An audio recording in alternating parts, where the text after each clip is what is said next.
Use the preposition in to describe something located inside a defined space.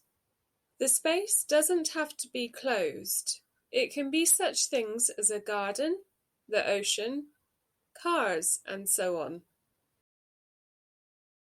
Here are some example sentences.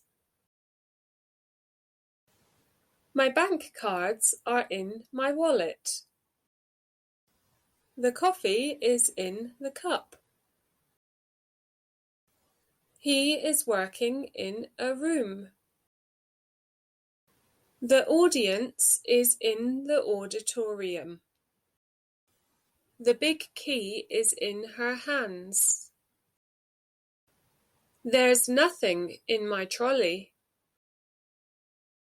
Thanks for watching. Don't forget, please subscribe for notifications of when I release new videos.